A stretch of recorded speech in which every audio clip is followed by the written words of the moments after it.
Hello ළමයි කොහොමද?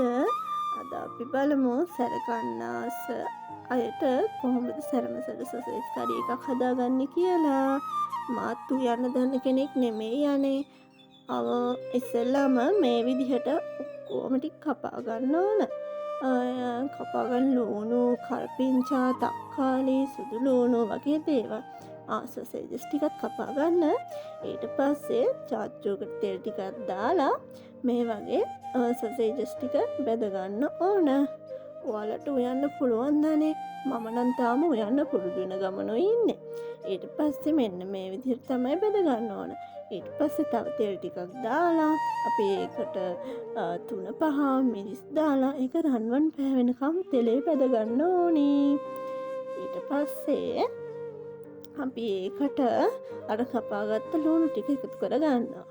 ඊට පස්සේ අපි තෙල් එකත් එක්ක ලුණු එක හොඳට ටෙම්පරාදු කරනවා. ඊට පස්සේ මේ විදිහට හොඳට තෙල් එකේ ලුණු එක ටෙම්පරාදු වෙන්න දෙන්න ඕන. ඊට පස්සේ අපි කපාගත්ත තක්කාලි මේ ලුණු එකට එකතු කරගන්න ඕන. ඊට පස්සේ සුදු ලුණු, කරපිංචා අපි ලෑස්ති කරගත්ත ඔක්කොම මේ ලුණු එකට එකතු කරගෙන හොඳට මේ ඔක්කොම මික්ස් කරලා හොඳට තෙල් එකේ ටෙම්පරාදු වෙන්න දෙන්න ඕන.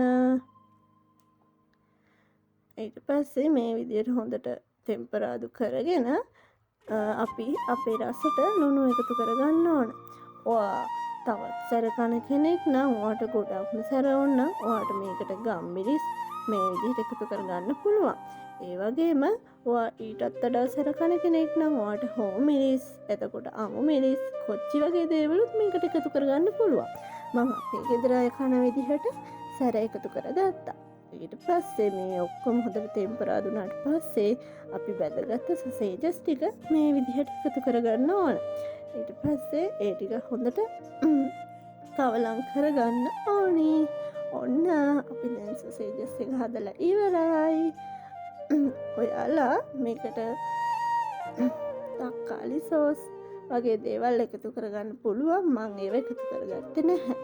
ඔන්න අපේ අන්තිමට අපේ සොසේජස් කාරි එක මෙන්න මේ විදිහට තමයි පේන්නේ. නමයි යනවා. බයි බයි.